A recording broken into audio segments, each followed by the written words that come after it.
Bonjour à tous et merci d'être inscrits à ce webinaire autour de la cybersécurité. On va commencer dans quelques minutes. On va attendre que les derniers inscrits rejoignent ce webinaire. Dans un premier temps, je vais juste vous demander si on est bien audible et que vous entendez bien le son. Et pour ce faire, vous pourrez nous répondre dans le petit chat, s'il vous plaît. Bon, donc on va commencer.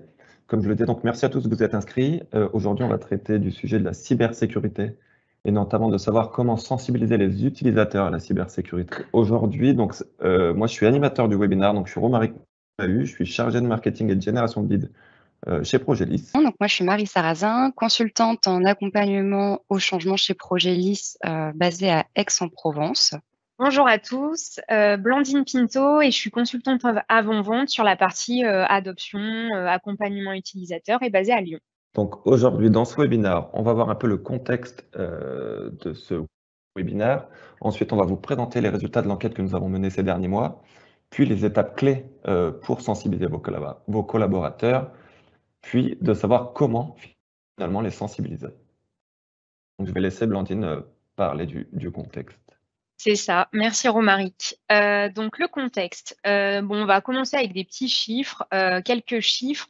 Donc c'est vraiment de se dire aujourd'hui que on a 91% des organisations françaises qui ont été cibles d'au moins une cyberattaque depuis ces derniers mois, quoi. Donc c'est vraiment de se dire que cette problématique-là, on l'a entendue dans l'actualité. Je pense que vous le voyez aussi également. Donc ça fait un nombre assez conséquent. 64% des responsables de sécurité ont aussi noté qu'il y a une hausse des tentatives, en tout cas sur la cyberattaque. Et il y a ce chiffre-là aussi qui était assez intéressant, en tout cas, de se dire qu'on a quand même 20% des utilisateurs finaux qui jugent ne pas être équipés, en tout cas, ou ne sont pas formés au télétravail et aussi à la cybersécurité par la suite. Voilà. Donc ça, c'est quelques chiffres au début pour commencer. Encore une fois, la cybersécurité, ça va être vraiment de se dire aujourd'hui que ce n'est pas une problématique que des SI, mais c'est vraiment une problématique aussi d'organisation, d'entreprise. Ça, c'est vraiment important de se dire ça aujourd'hui et que l'utilisateur, finalement, va être le point central de tout ça et qu'il va falloir aller l'amener pour l'emmener vers quelque chose d'assez important et qu'il soit vraiment le maillon fort de cette sécurité-là. En tout cas, c'est à travers ce webinaire-là qu'on aimerait vous parler de tout ça. Bon, pour ceux qui nous suivent un petit peu et qui font pas mal des webinars, on aime bien commencer à regarder un petit formulaire. Donc, je vous propose d'aller scanner le QR code. Donc, je pense qu'aujourd'hui, on est tous au courant et on sait très bien comment ça marche. Sinon, je sais que Romaric va envoyer le lien dans la conversation. Donc, ce que je vous propose, c'est simplement de répondre à la question. Voilà. On va aller ici. On va attendre que les résultats montent. Pour information, le formulaire est disponible dans le chat pour ceux qui n'auraient pas moyen de flasher ce QR. Très bien. Très bien, très bien. Donc là, c'est vraiment de se dire aujourd'hui, de savoir où est-ce que vous en êtes au niveau des bases, en tout cas, et si vous avez une idée un petit peu de la cyberattaque la plus courante. Hop, je vais actualiser ça. Ça se met pas tout seul. Ah, je me disais, personne ne veut répondre, on n'a qu'un vote. Bon, ça devrait monter. Hop. Donc, on va attendre un petit peu, tout le monde puisse répondre. Donc là, si je regarde, il y a acquisition de nom de domaine illégal, arnaque au président, force brute, attaque par déni de service, hameçonnage et autres. On a déjà une grosse tendance là qui se dégage. Oui, effectivement. Effectivement, le hameçonnage donc est en top 1. Juste après, on va regarder bien sûr le résultat et vous donner les définitions. Je pense que ça peut être intéressant aussi d'avoir cette partie-là. Merci pour les répondants, ça en fait déjà pas mal. Top. Donc là, on part du principe que, je ne sais pas ce que tu en penses, Marie, mais le top 1, il est déjà défini. C'est le phishing ou hameçonnage. Et en effet, si on passe à la slide suivante, vous avez raison. C'est aujourd'hui le type de cyberattaque la plus couramment rencontrée et utilisée par les hackers pour pour obtenir de la donnée de manière frauduleuse. Donc juste très rapidement, le hameçonnage, un petit rappel. Donc cette technique-là, ça correspond en fait au fait d'envoyer un email frauduleux, donc en essayant de se faire passer par soit quelqu'un en interne dans votre organisation, soit par un de vos clients ou un prestataire, et encourager les utilisateurs à aller cliquer sur un lien qui va en fait intégrer une faille dans les systèmes et permettre donc aux utilisateurs malveillants d'avoir accès à de la data. Donc c'est en effet aujourd'hui le type de cyberattaque la plus couramment constatée par les différentes organisations. Et Blandine, si, est-ce que tu si, peux… ouais, oui. si je peux rajouter, juste de dire, alors c'est vrai qu'il y a beaucoup de noms, il y a en français, en anglais, le phishing, c'est vraiment de se dire que c'est de manière massive lancé à différents utilisateurs. On a aussi des fois, je ne sais pas si vous avez entendu, mais le spear phishing, désolé pour mon anglais, mais c'est vraiment de se dire qu'on a aussi des fois des attaques qui sont ciblées sur un utilisateur et aussi personnalisées. Les fraudeurs vont quand même aussi jusque-là, de se dire aujourd'hui on fait de l'attaque en masse, mais ça peut être aussi très ciblé sur un utilisateur en particulier. Ça m'est déjà arrivé d'avoir un bonjour Blandine, j'ai besoin de mot de passe pour aller sur votre compte bancaire, très bien. Donc voilà, là c'était bien personnalisé. Ensuite, il y a l'attaque au président, donc qui vient quand même à 42%. Donc là, c'est vraiment de se dire que le fraudeur se fait littéralement passer pour le président d'une organisation. Donc, rien ne m'empêcherait, par exemple, d'avoir l'exemple aujourd'hui de mon directeur qui m'envoie un mail en me disant « Blandine, j'aurais peut-être besoin de 5 000 € pour demain. » Voilà, donc ça arrive très souvent. Donc, voilà. Et puis, en fait, ce qu'il faut se dire, c'est qu'ils essayent toujours d'aller chercher quelqu'un de plus important, en tout cas pour la personne en tant que telle, parce qu'ils essaient d'aller derrière créer un aspect de confiance, en tout cas, pour aller soutirer un certain nombre de données. Ce qui est intéressant aussi quand on parle des arnaques au président, c'est en fait le fait qu'aujourd'hui, avec certaines plateformes comme LinkedIn, par exemple, on a tendance à donner de la visibilité sur les structures des organisations, donc sur les managers, les personnes occupant des postes à responsabilité. Et LinkedIn est un merveilleux outil que nous utilisons tous et toutes chez Progelist. Mais néanmoins, il faut rester aussi vigilant au type d'informations qu'on peut poster sur ces plateformes parce que ce sont des portes d'entrée justement pour les hackers pour aller mettre en place ce genre d'attaque. On va passer donc à la troisième définition qui est donc l'attaque force brute ou brute force en anglais. Donc l'attaque force brute, donc on est quand même à 41% des cyberattaques les plus courantes, juste derrière l'arnaque au président. En fait, les attaques de force brute, c'est quand donc des personnes malveillantes vont faire tourner un algorithme tout simplement pour essayer de forcer le mot de passe ou les mots de passe d'un ou plusieurs utilisateurs. Donc, on le verra par la suite, on discutera un petit peu des différentes méthodes pour sécuriser davantage vos systèmes d'information, mais notamment la sécurisation des mots de passe et la mise en place de stratégies de mots de passe complexes peuvent être une barrière efficace pour contrer ce type d'attaque.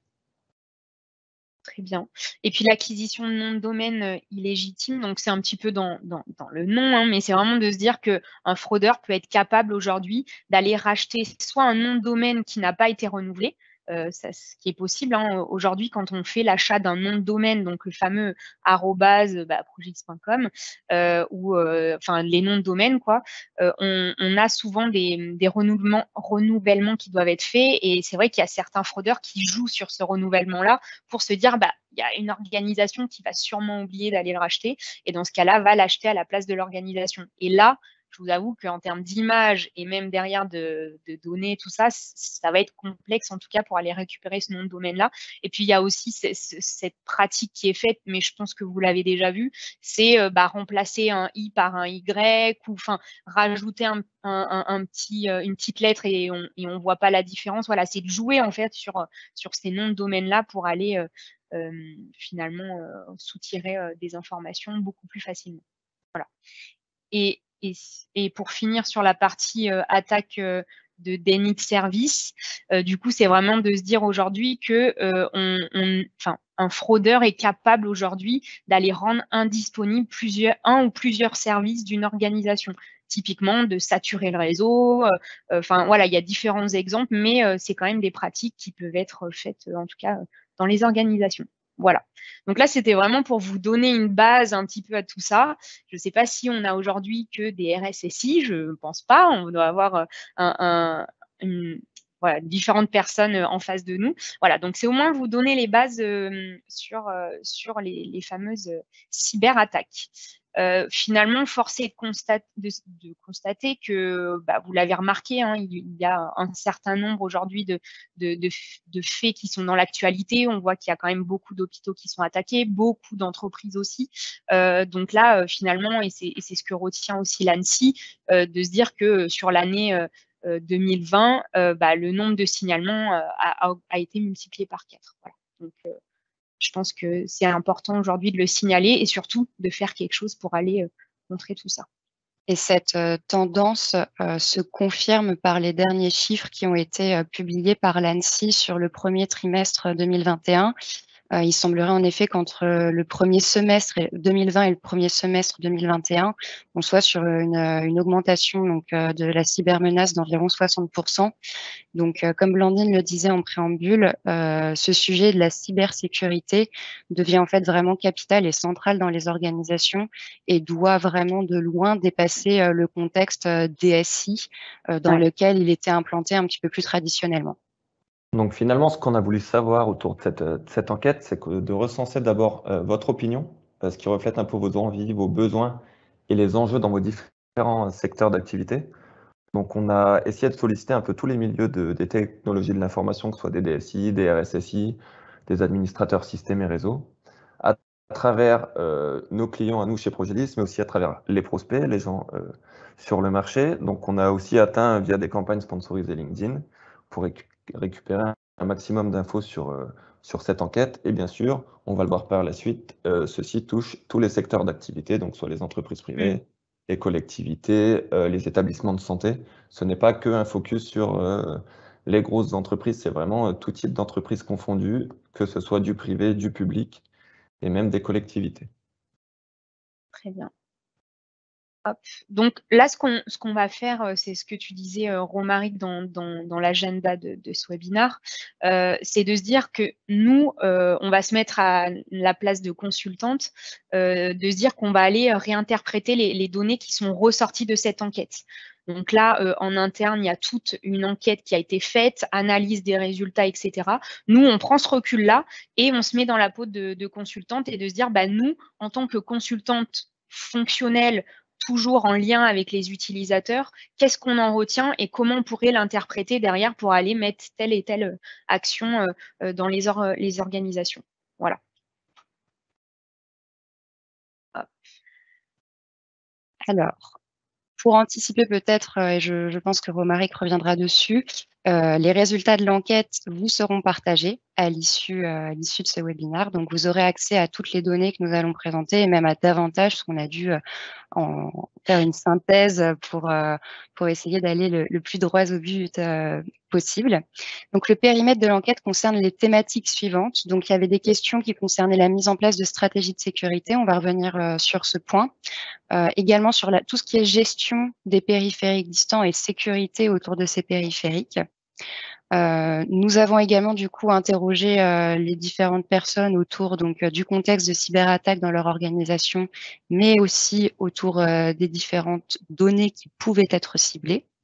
Et enfin, on terminera donc sur le rôle des utilisateurs finaux dans la cybersécurité et on abordera donc la thématique de la sensibilisation qui, vous allez le voir, reste quelque chose de très important. Alors, Romaric l'a mentionné rapidement, donc aujourd'hui, sur cette enquête, on a la chance d'avoir eu vraiment un panel représentatif, que ce soit au niveau des secteurs d'activité, donc des répondants. Donc, vous voyez, 45% environ issus du secteur privé, on a 29% du secteur public, 22% au niveau du secteur de la santé et quelques acteurs aussi représentatifs donc, de tout ce qui va être plutôt secteur associatif ou en tout cas avec un objectif des organisations qui ne sont pas profitables, en tout cas dans leurs objectifs.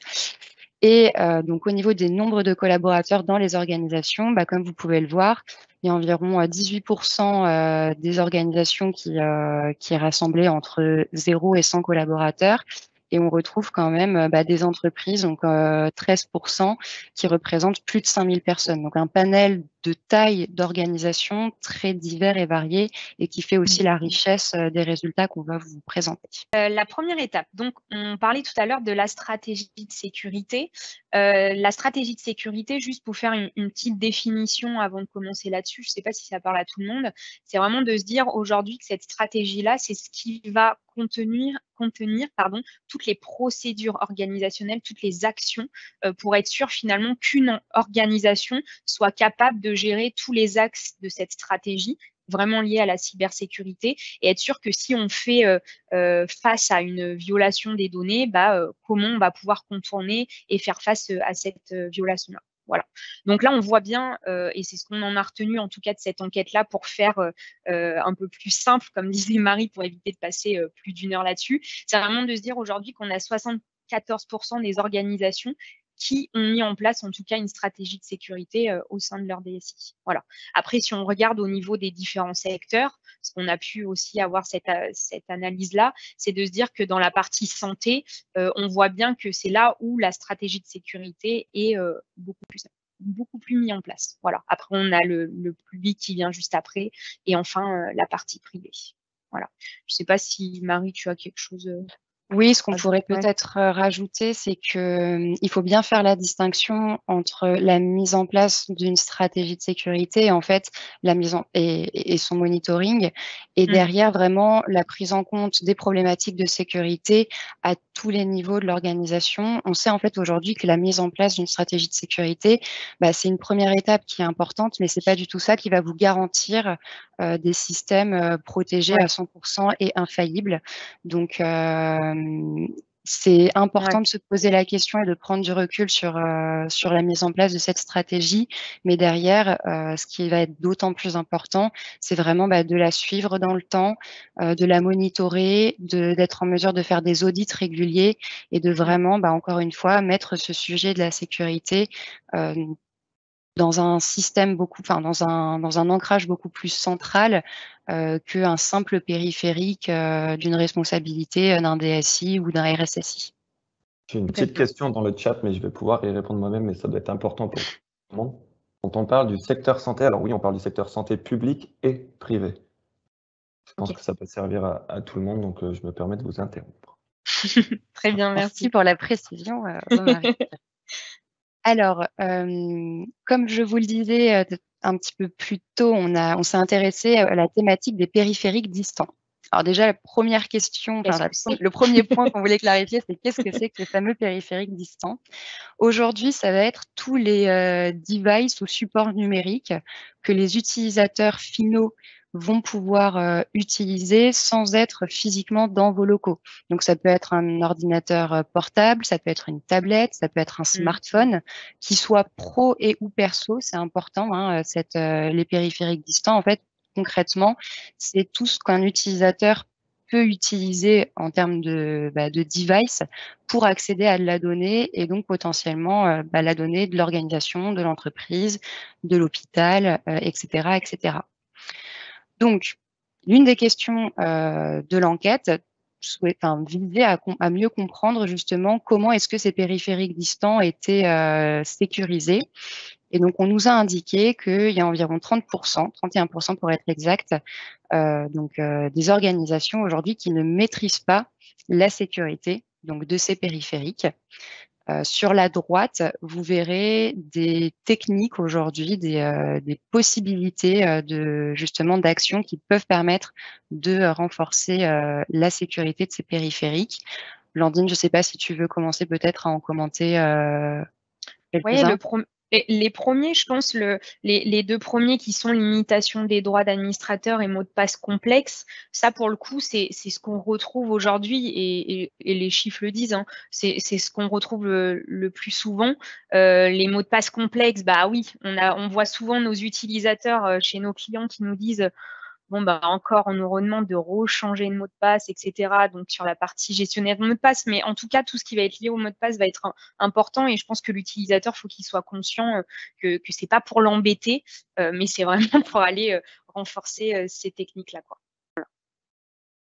Vous voyez qu'à 41%, la technique qui est plébiscitée, c'est donc le MFA, qu'on appelle aussi l'authentification la double authentification ou l'authentification à facteurs multiples. On observe, nous, chez Progélis, récemment, que c'est un moyen de protéger la donnée sur les périphériques distants qui est de plus en plus plébiscité. Sur les différents projets dans lesquels on intervient, c'est quelque chose qui est de plus en plus utilisé. Donc peut-être pour mieux vous expliquer ce que c'est, ça permet en fait de valider l'identité de l'utilisateur avant de pouvoir accéder aux données de l'organisation. Donc, c'est exactement le même principe quand vous faites un paiement en ligne un paiement en ligne et que vous devez aller valider sur votre application bancaire que vous êtes bien l'auteur de la dite transaction. Donc ça, c'est des choses qui peuvent être renforcées, mises en place et qui, je pense, dans les années les mois et les années à venir, vont avoir tendance à se renforcer. Par contre, si on fait le lien avec la slide précédente, je ne sais pas si vous vous souvenez, hein, c'était 74% des entreprises ont mis en place cette stratégie de sécurité. Par contre, il y a quand même 31% encore qui ne maîtrisent pas la partie périphérique distante. Donc, je pense que, comme tu l'as dit, Marie, c'est une petite base, en tout cas, de cette stratégie-là. Mais je pense qu'il y en a encore qui doivent aller un petit peu plus loin et aller pousser cette stratégie et aller même jusqu'à cette partie qui est périphérique distant, parce qu'on sait bien aujourd'hui qu'on est amené à faire du télétravail, à faire des déplacements, on les a repris quand même. Donc, mine de rien, cette partie périphérique est d'autant plus importante dans une stratégie de sécurité. En passant sur la slide suivante, donc là, on est sur vraiment les cyberattaques et les données ciblées.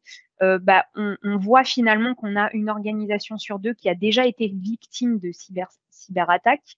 Donc, on voit que pour tout secteur confondu, les organisations sont au moins 52 à avoir cette attaque-là, pardon, je vais y arriver, cette attaque-là. Donc, la santé vient en premier lieu avec 68%. Ensuite, on a le secteur privé avec 51 et secteur public 48. On s'est fait la remarque avec Marie de se dire que, certes, dans la santé, vous l'avez vu, il y a une sécurité qui est mise en place et qui est bien présente. Par contre, on voit quand même que c'est aussi ce secteur-là, finalement, qui est le plus souvent attaqué. Voilà. Donc après, quand on relit toutes ces analyses-là, on voit quand même qu'il y a certains secteurs qui reviennent le plus souvent. Mais je pense qu'après, ça sera aussi de savoir qu'est-ce qui intéresse, en tout cas, les fraudeurs au niveau de ces données-là. Voilà. Donc là, Blandine, on est bien d'accord que c'est une entreprise sur deux qui est victime, hein, carrément. Exactement. C'est pas tentative d'attaque. C'est ça, oui, tout au début, ouais, tu fais bien de le préciser, tout au début du webinaire, on parlait vraiment de tentative d'attaque. Là, c'est vraiment de se dire c'est l'organisation qui a été victime de ces cyberattaques-là. Ouais, complètement. 91% qui avaient déjà été attaqués, entre guillemets, et là, c'est vraiment une sur deux qui a été carrément victime de ces attaques. Exactement, c'est ça. On va maintenant, du coup, aborder quelles sont les cyberattaques réellement qui ont été pratiquées vis-à-vis donc des personnes qui ont répondu à l'enquête, mais aussi on s'est intéressé donc sur le type de données qui avaient été ciblées. Donc sans surprise, hein, on voit que le hameçonnage ressort et remporte haut la main la palme de la cyberattaque la plus fréquemment mise en place. Par contre, donc, ce qui est intéressant, on va changer de slide. On va y arriver. Ce qui est intéressant, ça va être de regarder donc cette partie à droite sur l'écran, donc sur les données qui ont été les plus ciblées. Donc, ce qu'on voit déjà, c'est que la donnée utilisateur va être celle qui va être la plus fréquemment et la plus ciblée par les hackers et par les personnes avec des mauvaises intentions. Donc, qu'est-ce qu'on entend par données utilisateur? Ça va vraiment être des éléments autour de l'identité des personnes, nom, prénom, adresse mail, etc., etc. On voit également que les données métiers sont fortement ciblées. Et ça, c'est intéressant aussi parce que ça permet de mettre en lumière que, en fait, il y a on va distinguer aujourd'hui 2 types de cyberattaques. On va avoir des cyberattaques où derrière les hackers vont avoir pour objectif de mettre en place des ransomware et de générer du cash, on va dire, très rapidement. Mais il existe aussi des hackers qui, eux, sont spécialisés dans l'espionnage industriel ou l'espionnage même étatique, hein, ça existe. Et il y a une vraie problématique aujourd'hui autour de la protection de la propriété intellectuelle, des brevets, etc., et de la protection du savoir-faire des entreprises sur le territoire. Et on voit en effet que 44% donc, des données métiers qui sont ciblées, en règle générale, c'est pour derrière avoir une utilisation frauduleuse qui va avoir un impact soit sur l'image de marque de l'entreprise, soit directement pour aller diffuser de l'information confidentielle à ses concurrents ou sur des plateformes qui sont hébergées donc sur le black market. Si je reviens sur juste, Marie, je me permets, sur la partie cyberattaque sur la gauche, on parle d'hameçonnage, de logiciels malveillants, enfin, il y a différents types de cyberattaques, mais ces deux-là, en tout cas, on se rend bien compte qu'à chaque fois, c'est l'utilisateur qui va être vraiment cible de ces cyberattaques-là. Donc, ce qui veut dire que il faut penser aussi enfin, il faut se mettre à la place du fraudeur. Lui, il va toujours aller utiliser des sujets, en tout cas, qui vont toucher nos utilisateurs. On a vu dans certaines analyses qu'à la mi-mars, là, au courant 2020, il y a quand même près de 80% des attaques qui ont été analysées et qui ont utilisé le thème Covid-19. Donc, en fait, le fraudeur va même au-delà, c'est qu'il va même aller regarder l'actualité de l'organisation, l'actualité mondiale, bien évidemment, mais pensez également que toute l'actualité que vous allez mettre de votre entreprise sur Internet, sachez que les fraudeurs vont aussi utiliser ça. Donc, en fait, à chaque fois, c'est aussi ça qui est déroutant, c'est que l'utilisateur, oui, il se dit, oui, le Covid-19 me fait peur, etc. J'ai envie de savoir comment on va aller se vacciner, tout ça, pour ceux qui ne l'ont pas encore fait. Mais du coup, voilà, on sait à chaque fois que c'est l'utilisateur, donc il est important aujourd'hui, et on va en parler par la suite, de bien le mettre en tout cas au courant de tous les risques qu'il pourrait avoir par la suite. Tu as raison, Blandine. Et c'est d'ailleurs très intéressant ce parallèle que tu fais avec les utilisateurs, parce que quand on regarde encore une fois là sur les données qui sont ciblées, si on prend l'exemple donc du monde de la santé, on a vu déjà que c'était a priori donc les organisations qui étaient les plus attaquées. Oui. Or, les données de santé ne représentent entre guillemets que 15% des données ciblées lors des attaques. Ça veut dire que les hackers vont privilégier la porte d'entrée de la donnée utilisateur pour ensuite infiltrer un système et éventuellement aller plus loin. Mais le point d'entrée, comme vous pouvez le voir, à 50%, ça reste la donnée utilisateur.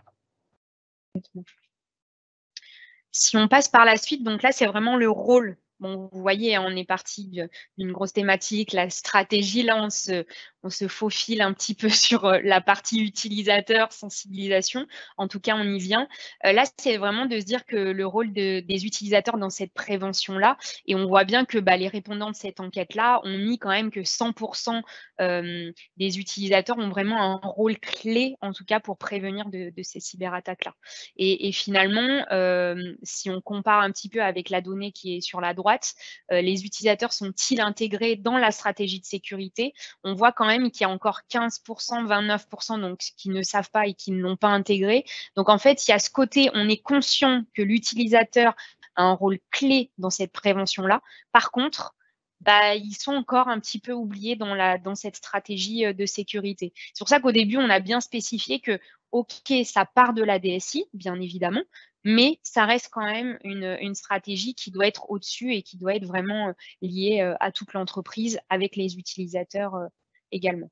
Alors, on va aborder maintenant tout ce qui touche donc à la conscience du risque, donc perçu par les utilisateurs, et la thématique que nous rencontrons énormément en tant que consultants lorsque nous intervenons chez Progelis, qui est le Shadow IT. Donc déjà, le Shadow IT, qu'est-ce que c'est?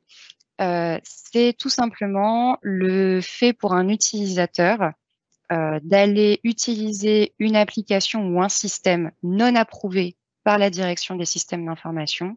Et le plus souvent, pourquoi les utilisateurs vont contourner ce qui a été explicitement autorisé, c'est parce que ils ont un problème d'usage. Donc, c'est important de le mettre en lumière parce qu'on va le voir par la suite. La sécurité, aujourd'hui, il faut aussi la mettre quand on y réfléchit en face des problématiques de gouvernance et de gouvernance des usages. Donc, déjà, on voit qu'il y a 43% donc, des personnes qui ont répondu à l'enquête qui indiquent qu'ils sont au courant qu'il y a du Shadow IT dans l'organisation. Donc 43%, voilà, ça fait 4, un peu plus de 4 sur 10. Et concrètement, quelles sont les différentes actions qui peuvent avoir été prises pour endiguer le phénomène? À 50%, il va y avoir une réponse en lien avec une stratégie de communication et éventuellement donc, de la formation également, ou des réponses techniques. À 12% uniquement avec une réponse technique et à 37% aucune réponse. Alors, on va attirer votre attention sur le sujet un petit peu plus tard, mais typiquement, quand il y a déjà du Shadow IT qui est instauré, nous, on l'expérimente tous les jours. Traiter, on va dire, le sujet avec une réponse uniquement technique, c'est jeter un pavé dans la mare. Pourquoi? Parce que si les utilisateurs, ils ont su contourner une première fois les barrières que vous aviez mises en place, ils pourront les contourner une seconde fois. Donc, c'est pour ça, encore une fois, que c'est important de communiquer avec vos utilisateurs et de les intégrer dans les stratégies de sécurité que vous mettez en place. Et surtout, quand on parle de conduite du changement, c'est une composante essentielle, mais c'est de donner du sens, expliquer le pourquoi les choix que vous mettez en place, pourquoi vous les avez faits, pour quelles raisons il est préférable d'utiliser telle application plutôt qu'une autre et vraiment de communiquer fortement sur ces sujets. Sachant que Marie, c'est vrai qu'en plus, ces utilisateurs-là qu'on a dans les organisations, bien évidemment, sur le temps perso, ils vont aussi aller utiliser des outils. Enfin, il y en a à l'appel, je ne vais pas en citer, voilà. Mais ces utilisateurs-là qui, au quotidien, envoient des petits liens, ce genre de choses pour partager les photos de vacances, etc., ils se disent, chez moi, c'est simple. J'arrive à envoyer un dossier de photos de vacances en quelques clics.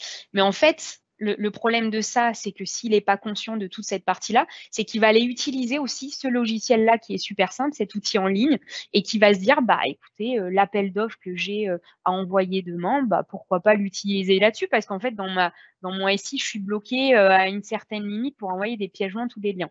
Donc voilà, en fait, il y a ce contournement-là et je pense qu'il faut aussi comprendre l'utilisateur parce que lui, il est dans son quotidien, il n'a pas le temps et lui, il veut aller au droit au but et arriver à faire ce qu'il a envie de faire. Voilà, donc comme tu dis, le plus important de se dire, c'est vraiment d'aller communiquer et de comprendre le besoin utilisateur. Et je vois qu'on a peut-être encore un petit peu de temps, mais on peut peut-être donner un exemple concret justement de situation à laquelle on a été confronté dernièrement et qui va faire aussi écho au contexte que sans doute vous avez tous vécu avec les confinements successifs des années là qui viennent d'arriver. Qu'est-ce qui s'est passé? Concrètement, du jour au lendemain, il y a énormément d'utilisateurs et donc de DSI qui se sont retrouvés à devoir trouver des solutions pour que les gens puissent continuer à travailler de chez eux. Sauf que les systèmes derrière n'étaient pas forcément mis en place. Moi, j'ai vu ces derniers mois à plusieurs reprises des organisations qui, du jour au lendemain, avaient accéléré leur transition sur le cloud Microsoft, on va dire grâce au confinement. Mais le jour J, quand la bascule a dû se faire, les utilisateurs, ils n'avaient pas accès aux serveurs réseau partagés, ils n'avaient plus accès à leurs documents. Et il y en a certains qui se sont créés des comptes sur des Google Drive ou des choses comme ça, donc rattachés à des identités personnelles, ont pris l'information qu'il y avait dans les serveurs de l'entreprise et les ont tout simplement transférés sur des Google Drive perso. Et vous voyez, ça, c'est typiquement un exemple de Shadow IT qui peut avoir un impact désastreux derrière à plusieurs niveaux. Déjà, la donnée, elle est plus maîtrisée dans l'entreprise. Les comptes personnels sur les plateformes grand public sont bien souvent beaucoup moins sécurisés que les comptes professionnels que les organisations peuvent vous fournir. Et de but en blanc, le pire dans tout ça, c'est qu'en fait, comme c'était le moyen qu'avaient trouvé les utilisateurs pour continuer à travailler, il y a des mauvaises habitudes qui se sont instaurées dans les usages. Et derrière, c'est aussi plus difficile d'aller faire machine arrière à des habitudes prises par des utilisateurs que de construire les choses, on va dire, en bonne intelligence avec eux. Après cet exemple-là, mais je pense qu'un certain nombre se le disent aussi, c'est que ça a été fait dans l'urgence. Enfin, je pense que voilà, après il y a ce côté-là aussi, on se met aussi à la place des organisations. On n'est pas là pour montrer du doigt, mais on a compris aussi que ça s'est fait aussi dans l'urgence, que certaines organisations n'étaient pas prêtes. Là, on a beaucoup de clients qui reviennent nous voir en disant, écoutez, on a mis en place Teams, c'est parti un petit peu dans tous les sens, là, ça serait bien qu'on revienne sur les bases et qu'on reprenne tout ça. Donc, en fait, il y a aussi cette tendance-là de se dire que tout a été fait dans l'urgence, mais c'est pas trop tard. Il y a encore le temps aujourd'hui de se remettre sur les bases et de reprendre, en tout cas, tout ça avec les utilisateurs et les DSI. Très bien. Hop. Si on passe donc à la slide suivante, donc là, c'est vraiment la sensibilisation à cette cybersécurité. Donc là, pour nos utilisateurs, 64% des utilisateurs sont globalement conscients des différents risques liés à la cyberattaque. Donc, tant mieux.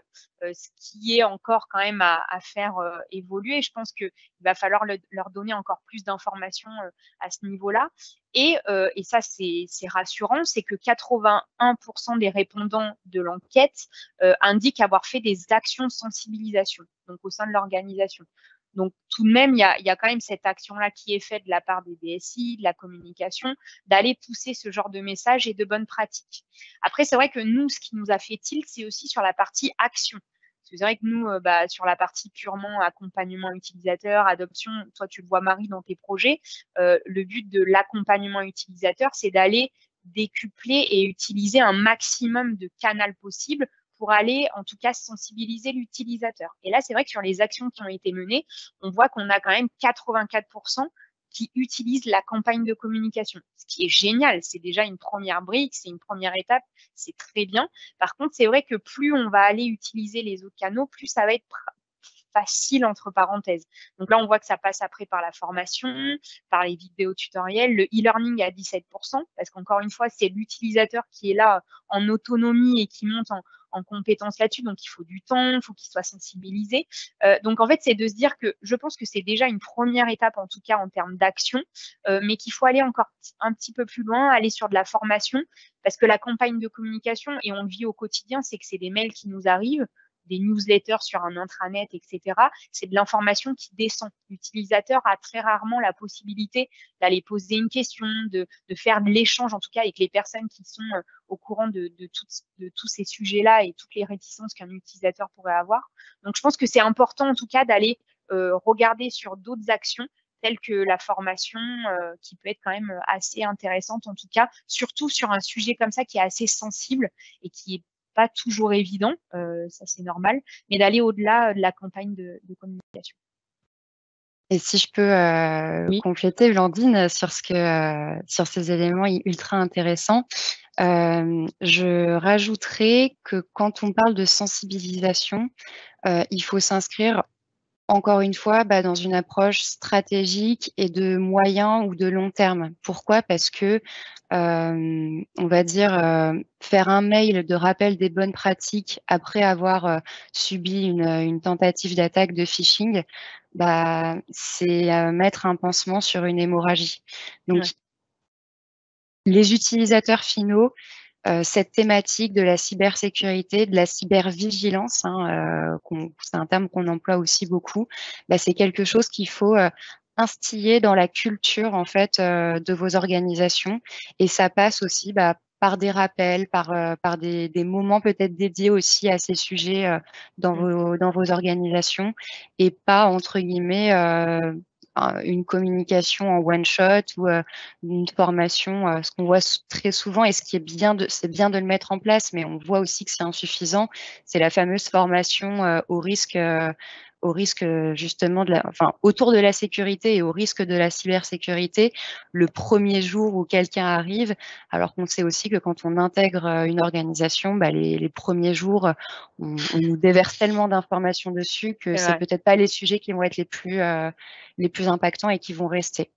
Donc, ce qu'il faut retenir, c'est qu'il faut bien s'inscrire dans du moyen et du long terme sur cette thématique de sensibilisation. Et puis aussi le côté personnalisation. Enfin, je sais pas ce que tu en penses, Marie, mais on en avait déjà un petit peu parlé, d'avoir ce côté quand même personnalisation et d'être aussi à la place de l'utilisateur dans son quotidien. Typiquement, je reçois un mail qui me dit « Attention Blandine, il faut changer tel mot de passe à telle date », mais on m'explique peut-être pas pourquoi. En quoi ça va changer quelque chose dans mon quotidien à moi et dans mon métier. Et en fait, c'est à travers ce genre d'action, donc typiquement la formation, mais ça peut être des petits workshops dans un couloir, on prend un exemple, on fait un exercice ensemble. Enfin, vous voyez, il y a un tas de choses, un tas d'actions comme ça qui peut être fait, mais c'est de se dire qu'on se met à la place de l'utilisateur et surtout qu'on comprend comment il travaille au quotidien pour aller amener des actions qui lui correspondent. Voilà, le plus simple, c'est très bien d'avoir ce côté masse, mais aussi d'avoir ce côté peut-être service, département, d'avoir quelque chose d'un petit peu plus personnalisé. Très bien. Hop. Donc finalement, le résumé un petit peu de tout ça, parce qu'on a pris du recul, on a regardé un petit peu ce qui s'était dit dans l'enquête, et puis il y a encore beaucoup de choses à dire, mais je pense que ça fait déjà pas mal. Donc si on résume un petit peu tout ça, donc c'est vraiment de se dire que c'est le secteur de la santé qui a le plus fréquemment mis en place, en tout cas, une stratégie de sécurité. Malheureusement, toutes les structures, toutes les organisations n'ont pas intégré les utilisateurs dans leur stratégie. Donc ça, c'est vraiment le point important à ce niveau-là, d'aller chercher un maximum d'informations. Et un tiers d'organisations n'ont toujours pas mis en place de solutions particulières pour aller sécuriser les fameux périphériques distants. Voilà. Surtout avec le télétravail qui a été mis en place. Je vais enchaîner sur les trois autres piliers. Donc, on voit que globalement, les utilisateurs finaux ont conscience des risques donc liés aux cyberattaques, mais que le fait d'avoir conscience d'un risque n'est pas suffisamment fort aujourd'hui pour changer les comportements. Et donc, ces mêmes utilisateurs peuvent quand même faire usage, alors soit avoir des comportements à risque, bien sûr, soit là, par exemple, faire usage du Shadow IT en utilisant des applications qui ne seraient pas autorisées. On l'a vu, on l'a répété, mais c'est bien le phishing ou hameçonnage qui est aujourd'hui la technique la plus répandue pour accéder aux données dans les entreprises. Donc, l'utilisateur, en fait, reste le point d'entrée aujourd'hui pour les hackers et représente la faille dans les systèmes, dans les stratégies de sécurité. Et que même si les organisations ont déjà commencé à sensibiliser leurs collaborateurs, il y a encore un petit peu de chemin à faire là-dessus. Vraiment, ce qui nous paraît important de dire, c'est que quand vous mettez en place une stratégie de sécurité, on a parlé tout à l'heure de l'intégration des utilisateurs dans ces stratégies. N'oubliez pas qu'il y a un équilibre précaire entre sécurisation et adoption. Si vous mettez trop de sécurité et que vous restreignez trop les usages, l'adoption de vos systèmes d'information va décroître et vous allez avoir du Shadow IT qui va augmenter. Donc, l'objectif, c'est vraiment de trouver ce bon équilibre entre des systèmes d'information qui sont sécurisés, des usages et des adoptions, des usages qui se développent et une bonne adoption de vos systèmes d'information. Et au centre de tout ça, il y a l'utilisateur et du coup, le fait de le sensibiliser et de l'intégrer et de vraiment à 100% sur ces thématiques de sécurité qui va vous permettre de donner du sens à tout ça. Très bien.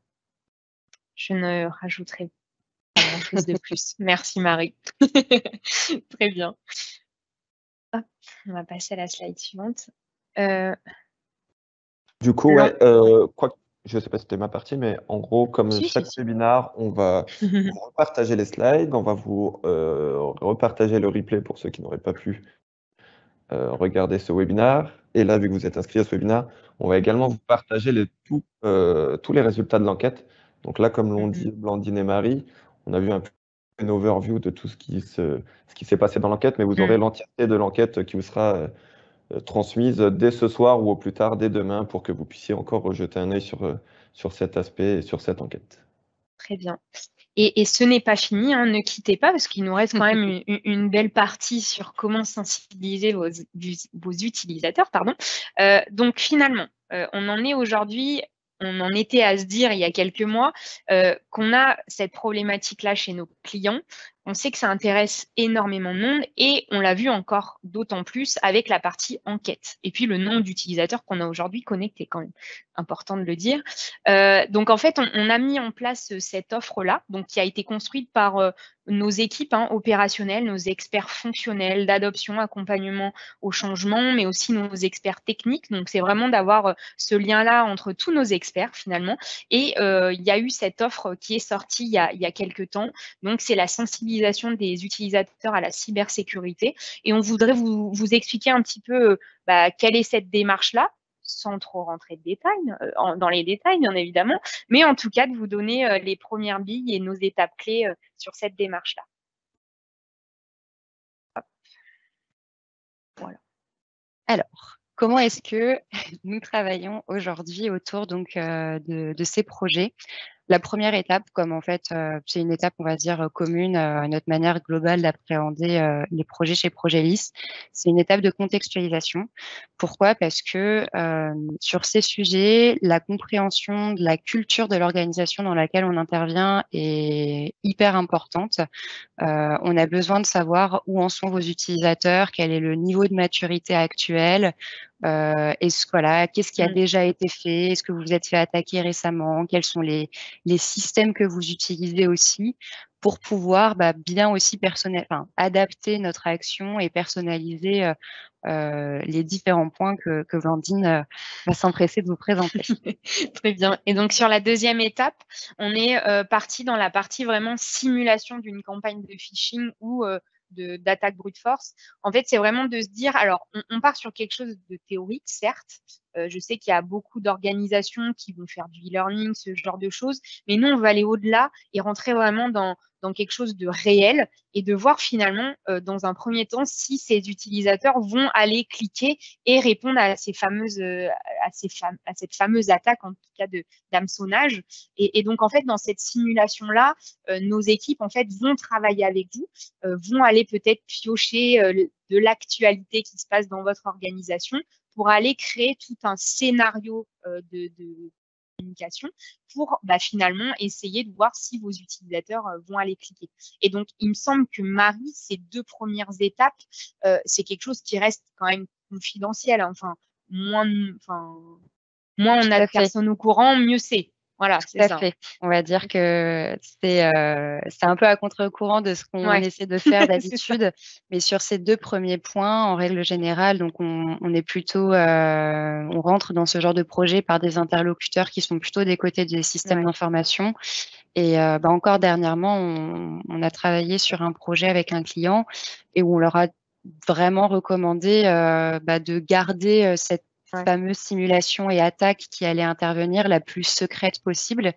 Pourquoi? Parce qu'on sait en fait aussi aujourd'hui que même les personnes dans les équipes de direction qui sont parmi les cadres dirigeants des entreprises, etc., peuvent avoir des pratiques à risque et peuvent se faire piéger. Donc, il est important aussi de les tester pour éventuellement par la suite aller justement discuter avec eux et faire des rappels de bonnes pratiques, etc. Ça fait d'ailleurs la transition avec le troisième point. C'est ça. Donc une fois que cette campagne a été menée, d'ailleurs on utilise les outils Microsoft pour mener à bien ces attaques. Très rapidement, en fait, au préalable, on développe en partenariat du coup avec le commanditaire du projet des premiers éléments de communication sous forme d'infographies, de posters, d'affiches, etc. Et donc, dès qu'une personne va se faire, entre guillemets, piéger, elle va atterrir sur un site elle va avoir accès à une ressource qui va lui expliquer qu'elle s'est fait piéger et déjà lui rappeler pourquoi et comment il aurait fallu qu'elle agisse pour éviter de se faire piéger. Donc ça, on va dire, c'est de la communication à chaud pour aussi éviter que cette simulation crée un vent de panique dans les organisations. Et très rapidement par la suite. On propose donc à nos clients, pour l'ensemble des utilisateurs finaux, un webinaire vraiment d'information et de sensibilisation donc générale autour des pratiques à risque qui sont identifiées dans l'organisation. Donc là, c'est pour tout le monde au sein d'une organisation. Et Blandine, je te laisserai peut-être compléter sur le point numéro 4. C'est ça. Et sur la partie 4, donc en fait, c'est ce qu'on disait tout à l'heure dans les actions, c'est qu'il y a beaucoup d'organisations qui font des campagnes de communication, donc descendantes. On met aussi en place le webinaire, comme tu l'as dit, Marie, mais il y a aussi la partie purement sensibilisation, formation, où là, on va être vraiment en face à face avec l'utilisateur, donc soit à distance ou soit en présentiel, bien évidemment, mais l'utilisateur sera capable en tout cas et pourra répondre, poser des questions, échanger, faire des exercices. Et en fait, autour de ces formations-là, nous, on veut quelque chose d'assez interactif. Donc, les consultants ont toute une méthode pour rendre cette formation-là interactive, je vais y arriver, ludique, pour finalement faire passer de ce gros sujet qui est la cybersécurité quelque chose finalement de sérieux, mais tout en ayant derrière des exercices et de rendre ça beaucoup plus ludique, personnalisé auprès de nos utilisateurs. Une fois que ce travail assez conséquent, du coup, a été mis en œuvre avec les utilisateurs finaux, on a une phase, on va dire, qui s'apparente presque à un débriefing de projet avec l'équipe. Alors, équipe des systèmes d'information, souvent à ce moment-là, on voit qu'on implique aussi davantage les gens de la direction, parce que c'est important aussi justement, comme on le disait, que ces personnes-là se saisissent vraiment du sujet de la cybersécurité. Et on détermine ensemble justement des pistes d'amélioration prioritaires, des indicateurs de performance, on va dire, qu'on va suivre au niveau de l'amélioration des pratiques. Et enfin, donc, faut savoir qu'on s'inscrit sur des projets à moyen terme, parce qu'entre la première réunion de contexte et on va dire la réunion là de débriefing, il se passe entre 4 et 6 mois. Et si besoin, on peut relancer une dernière attaque pour en fait avoir un nouveau référentiel et pouvoir réellement comparer les statistiques et l'analyse de la première attaque où aucune action de sensibilisation n'avait été faite, et celle de la seconde où là, il y aura déjà eu tout un programme de communication, de formation et de pédagogie qui aura été mis en place. Très bien. OK. Donc finalement, là, on s'inscrit, comme tu dis, sur du moyen terme, mais derrière, on peut quand même continuer la tendance et même aller accompagner nos clients à faire ces simulations-là en toute autonomie aussi. C'est pas de se dire, on arrive, on repart et bon, dommage pour vous, mais on va pas plus loin. Là, vous allez être autonome quand même grâce à cette démarche-là et pouvoir le faire de votre côté. Très bien. Aussi la force de la plateforme Microsoft 365, c'est que au final, les administrateurs ont, via la console d'administration, accès donc aux différents outils qui permettent d'initier ces campagnes. Et donc par la suite, comme tu le disais, on s'intègre aussi dans une démarche un petit peu de transfert de compétences pour que eux puissent prendre le relais et soient en mesure d'utiliser correctement ces outils en marche courante. Très bien. Et donc, pour terminer sur cette fameuse démarche, la force de nos équipes. Bon, moi qui suis sur la partie avant-vente, c'est vraiment là aussi où on va porter en tout cas ce discours-là, de se dire qu'aujourd'hui, cette démarche-là, et je l'ai bien dit au début, n'est pas que technique. On est vraiment sur deux types d'équipes où là, on a des experts, que ce soit sur le change, sur l'adoption, mais aussi nos experts techniques. Donc, on a mis les jolis badges de certification qui sont quand même très importants, je tiens à le dire, dans le sens où aujourd'hui, nos consultants se mettent toujours à la page, sont toujours en quête et en veille d'informations à ce niveau-là pour toujours être finalement des experts au quotidien sur ces projets-là. Donc voilà, c'était vraiment de se dire aujourd'hui qu'on a vraiment ces deux équipes-là qui travaillent ensemble pour avoir une démarche de qualité, en tout cas sur ce projet-là, de ce type-là. Sur la partie besoin d'en savoir plus, Romaric, je sais que tu voulais dire quelques mots sur cette partie-là. Ouais, donc pour faire simple, en gros, pour en savoir plus, donc on a un livre blanc dédié à la sécurité du SI, donc il s'appelle Tout ce qu'il faut savoir pour sécuriser mon SI. Donc je vais vous mettre le lien directement dans le chat si vous voulez en savoir plus. On a également, en vue de ce que vient de dire Amandine et Marie une offre du coup dédiée à la cybersécurité que vous pourrez aussi retrouver dans les chats. Et bien sûr, comme on l'a déjà dit, les résultats de l'enquête vous seront envoyés en fin de journée ou au plus tard dès demain, ainsi que les slides et le fameux replay de ce webinaire qui sera disponible sur notre chaîne YouTube. Parfait. Bon, super. Donc, si vous avez encore des questions, n'hésitez pas dans tous les cas. On est encore disponible pour quelques minutes.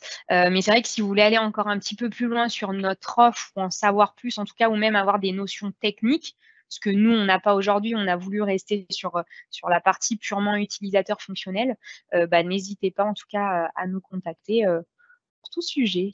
Voilà, donc je ne sais pas s'il y a... Il y a déjà une question. Ça serait de savoir si on peut limiter techniquement le Shadow IT. On ne pourra jamais complètement bloquer le Shadow IT, mais si par exemple, je vais prendre pour exemple WeTransfer. Si vous souhaitez empêcher vos utilisateurs d'accéder à WeTransfer, il existe aujourd'hui des moyens techniques d'empêcher justement les utilisateurs d'accéder à certains sites. Donc ça passe par différentes actions qui peuvent être mises en place. C'est là aussi où derrière, il faut bien se poser la question, qu'est-ce qu'on fait quand nos utilisateurs ils sont pas au bureau mais qui sont peut-être chez eux ou alors avec le portable perso et pas pro. Donc, c'est une question un petit peu manichéenne. Oui, on peut, mais derrière, ça soulève plein d'autres questions autour justement de la stratégie et de la sensibilisation autour des utilisateurs. Puis, ça montre en tout cas, et c'est ce qu'on a dit tout à l'heure, que finalement, le technique ne fait pas tout aussi. C'est ce que tu avais voulu souligner tout à l'heure, de se dire que certes, techniquement, il y a des choses, mais ça ne fait pas tout. Il y a quand même toute la partie sensibilisation.